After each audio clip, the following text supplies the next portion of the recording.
C'est la couleur préférée, loin devant les autres couleurs. Mais dans la Grèce et dans la Rome antique, c'était une couleur mal aimée, délaissée, méprisée parfois. À Rome, par exemple, non seulement personne ne s'habille de bleu, mais avoir les yeux bleus, c'est signe de ridicule pour les hommes, de mauvaise vie pour les femmes.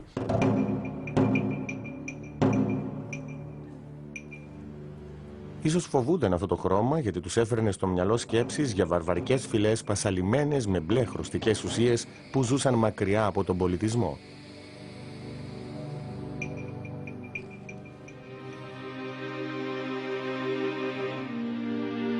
Κατά το Μεσαίωνα, οι Ευρωπαίοι ανακάλυψαν το περίφημο μπλε που ήρθε για να συνοψίσει την υπόσταση της Παναγίας. Το κιανό έφερε το μπλε χρώμα στο φως. Κατά τη διάρκεια της μεταρρύθμισης, το μπλε ακολούθησε μια ποικιλία χρωμάτων που απεικόνιζαν την αρετή και την τιμιότητα. Ένα χρώμα για τους καλούς πολίτες και τους καλούς χριστιανούς. Στα μέσα του 19ου αιώνα, ο ρομαντισμός έκανε το μπλε το χρώμα των ποιητών, το χρώμα του ονείρου. Σταδιακά, το χρώμα που οι άνθρωποι κάποτε φοβούνταν, τώρα έγινε το αγαπημένο τους.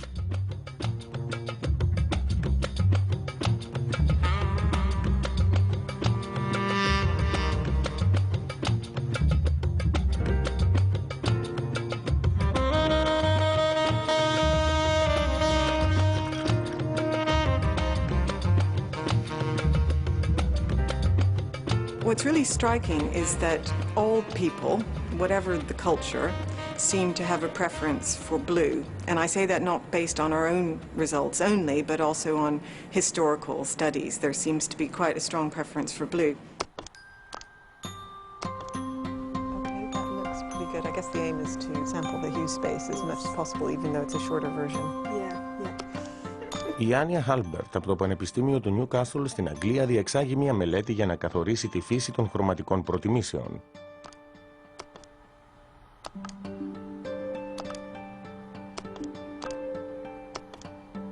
We analyzed color preference in terms of two basic biological mechanisms, the blue-yellow dimension of color vision and the red-green dimension of color vision.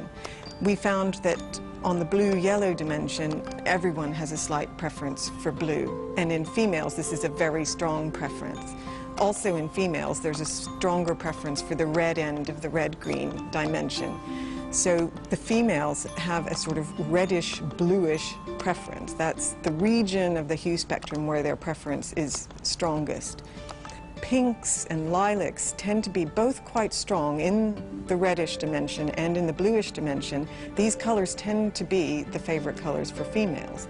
So although we didn't specifically ask girls or women if pink was their favorite color, we found that they consistently chose the redder of the two colors or consistently chose the bluer of the two colors. And if the color happened to be both bluer and redder than the other color, they would tend to pick that all the time.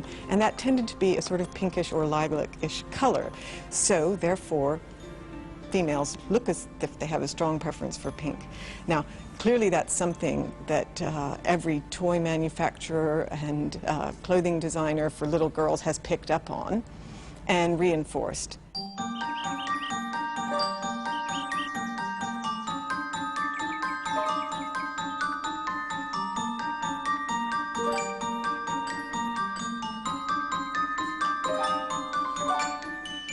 I've always said that if your mother likes pink, then probably if she had a daughter, she'd dress that daughter in pink. And that daughter seems to grow up liking that color.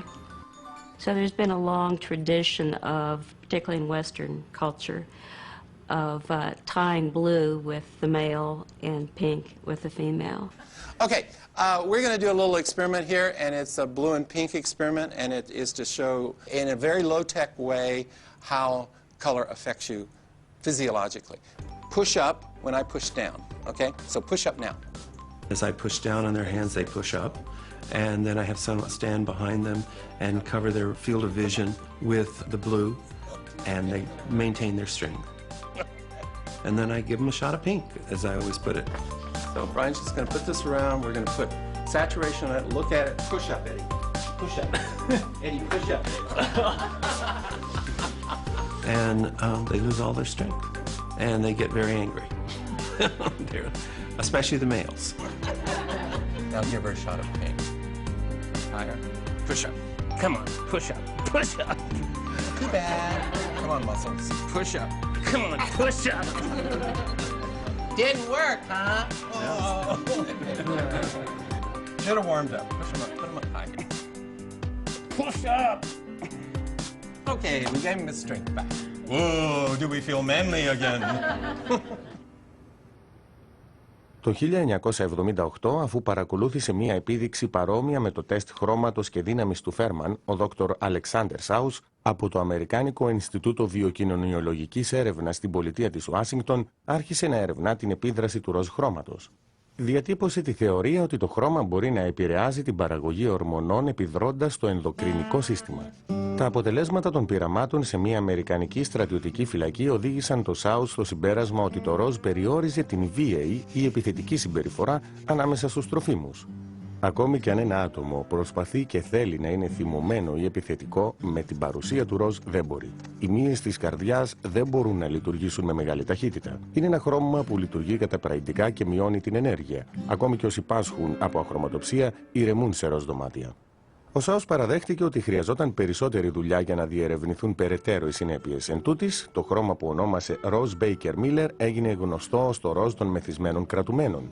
Η ιδέα γνώρισε απήχηση σε ολόκληρο τον κόσμο.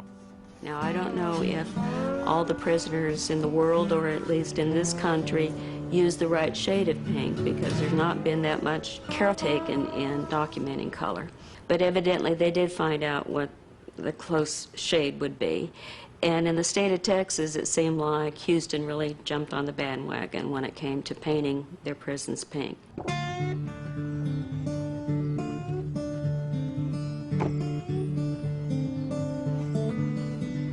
I looked at on the internet some different literature, and they keep coming back to this color that they actually call tiger pink, and that's one that they say is soothing, and ended up going in and painting the interior of the jail, and that was done in 2005, and since it's been done, we've had 0 inmate-on-inmate assaults, and we've had 0 inmate-on detention officer assaults.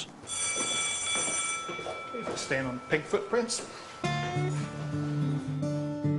Οι περισσότεροι τρόφιμοι που πέρασαν από αυτή τη μικρή φυλακή στο Μέισον του Τέξας φυλακίστηκαν για μικρά αδικήματα. Ληστείες, κλοπές αυτοκινήτων, ναρκωτικά. Shoes. Obviously, you're in jail, so you're already, you're stressed out. Your emotions are running high. We felt like if we were able to go ahead and paint this color, put it in there, maybe it would calm them down a little bit and be a little more soothing to them. And it's proved to be so. Inmates, attitude or something. Some calms them down. Why pink calms people down? I don't know, but and then there's others that might get real mad or just got a big problem with it. Pink is, I guess, kind of a quarry color. It makes you feel sometimes welcome, and sometimes it makes you feel mad or you don't like the color. And me personally, I do like the color. So the original idea is to make you embarrassed and make you not want to come back. And that was the purpose of the pink, and the pink uniforms, the pink walls, as you've seen outside. And it's just, I guess, kind of a mental deal, like I said. They don't want you here to want to come back here. The thought process behind it was definitely not to humiliate them. A lot of people think, well, that's what you want to do. You want to bring them in and degrade them and humiliate them. And that's not the case. I guess that might be kind of a byproduct of the whole thing. But it was basically to calm them down and to be some more of a deterrent that, hey, we don't want to come back to this jail. Πριν βάψουν την φυλακή ροζ, το 1/3 των τροφίμων υπέπεσε ξανά σε παραβατική συμπεριφορά και ξαναμπήκε μέσα. Σήμερα το ποσοστό έχει πέσει κατά 68%. Ήταν όμως πράγματι το ροζ χρώμα υπεύθυνο γι' αυτό? A researcher from York University decided to replicate the study. And when he replicated the study, he used white. And when he tested the subjects, he felt he got the same results, less agitation, much calmer. His conclusion was it was not the color pink. It had all to do with a freshly painted space. Cleanliness being next to godliness, maybe, with no grime on the walls and the environment being clean and not what you expect walking into a prison. θα λέγαμε ότι καμία χρωστική κόκκινη, μπλε ή ροζ έχει κάποια σαφώς